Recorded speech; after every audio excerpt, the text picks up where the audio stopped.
Hi, welcome back. I am Laurie with The Wife Expert, and my job is to help you in your marriage. I have books, I have a video program. Please look below in the notes to see what I'm offering. Today, I'm going to read you a few letters that I got from other people, and I'm doing this because I want you to learn, and I want you to see that you're not alone. Other people are facing these struggles. There's lots you can do with it. You don't have to struggle. You don't have to face this alone. I went through this in 2012, 13, and 14, I went through this exact same thing. And I came out on the other side. And I had a career going that way. But because so many people kept asking me, well, what'd you do? How did this work out? I stopped what I was doing and it just came into this career right now. And I get letters all the time. And I really have to choose which one I'm going to share. So today I've got 3. So let's get started. Okay, ready? Let's start with the first letter. This is from a woman just like you. Just read your article on the topic of a midlife crisis, and this is literally what I'm going through right now. Thank you so much for putting your thoughts out there. I feel so alone because everyone keeps telling me, he told you he doesn't love you. Move on. But I'm so stuck because he hasn't shown me that he doesn't love me anymore. He keeps acting the nice way with me this entire time. So I have a hard time believing that he's going to leave me. But he keeps saying, I don't know why I'm doing this. I know I have made a life with you, yet I keep asking myself, this will be a big mistake, won't it, if you leave her? And then my head says, this is really screwed up. And then 2 seconds later, he says, I don't want to be with you anymore, but I don't want to break up. I don't know what I want. Sound familiar? Yeah, of course. He keeps saying the famous, I love you, but I'm not in love with you anymore. Do you want that book? See the link in the upper corner? That's where you can buy I Love You, But I'm Not in Love with You. Also, I interviewed Andrew, the author. See his interview at the link above. Which again, I would assume I would have felt or seen him pulling away or acting differently towards me, but he doesn't. I also have wondered if it was a midlife crisis at all, because this seems to have started when he had to start shaving his head for his baldness. He'll be 40 this February, so I dug into some research and it says that he is hitting every single mark for a midlife crisis. My gut keeps telling me he still loves me. He just wants to see if this new girl will work out. He ended up breaking up with me for a week before Thanksgiving. And he was sending me mixed signals like tickling me, kissing me on the forehead, wanting to come over, picking me up, picking up our kid, said he still wants to see me, talk to me, have dinner with me. Now, almost 2 months later, I decided to go no contact unless it involves our son. And now he's asking our child, hey, how is home life? Or, hey, how's your mom? Which he hasn't asked about me in the past 2 months since we split. So this is good news. Oh, and I forgot to mention, when he told me he didn't love me anymore, I found out he was emotionally cheating or flirting and texting with some lady from his work and giving her rides home. He waited a full week when we broke up before he decided to tell everyone they were officially a couple. And then he would start telling me about these dates he was having with her, which were just dates.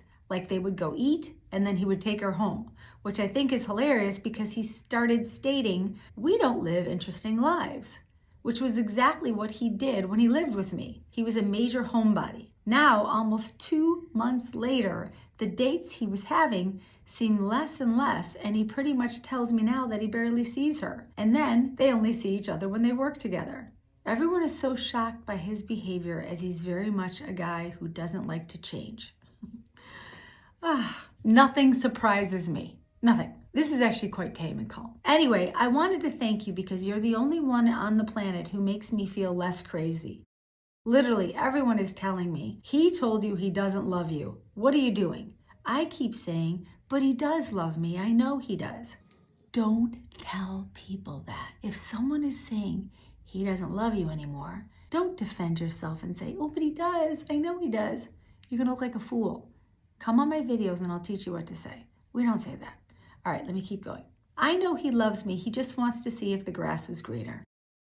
Which pretty much, as you have stated in your article, I think it was 5 reasons on why he said it, and all the reasons had something to do with finding another girl.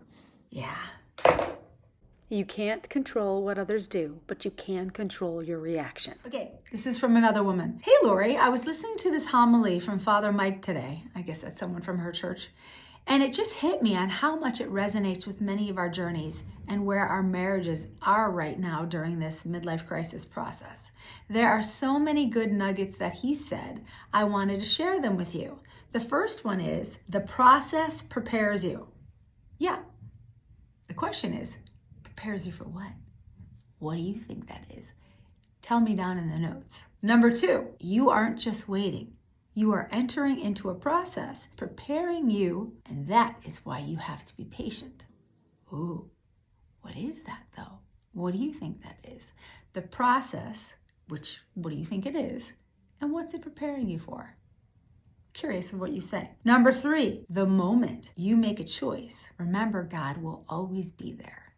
Yes, I say that. You don't need to comment on that one. That one's clear as day. Ready? If you believe in God, you are never alone, ever. Number 4, there is no such thing as a worthwhile destination without a meaningful or difficult journey. What do you think that means? Hello? Why don't you tell me in the notes? Down there. Go ahead and comment. And you know what I'll do? For whatever answer I like best, I will give you a free 15-minute call with me. How about that? That sounds fun, doesn't it? All right, letter number 3. Dear Laurie, we're going to have to talk after the new year. He is being so distant. I have been so ready to just give up. I was praying, and God wanted me to go back through your messages. And I did. And what I found was the prayers you sent. And then I got stand still from God. A very clear voice telling me that this was a spiritual battle. For the most part, even though we don't talk a lot anyway, he was always very angry at me. That's another conversation I'll have with you later. I was staying out of any argument between he and my daughter. He called me and told me that he wanted a divorce. This is the first time he said this. He tried to punish me by holding back his Christmas bonus, and I didn't say a word. So I'm walking in faith and praying and doing what God asks of me. And yes, he's still with horse face. I would go get some of that money.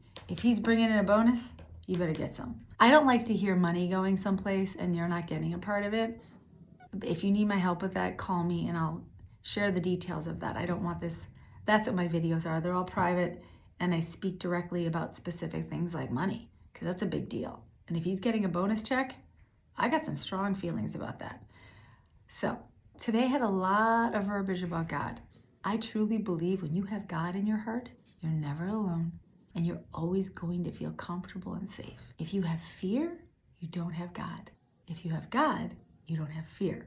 They can't coexist. So if you're struggling with this, please reach out to me. Come to thewifeexpert.com or join my videos. My video program includes twice-a-month group calls. And on those group calls, you can actually talk to me and ask me questions. You get to meet a lot of people, and I'm switching to an app next month. So it will be officially, where's my phone? Oh, I'm using it.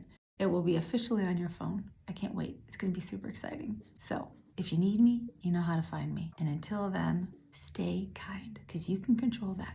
And I'll see you next time.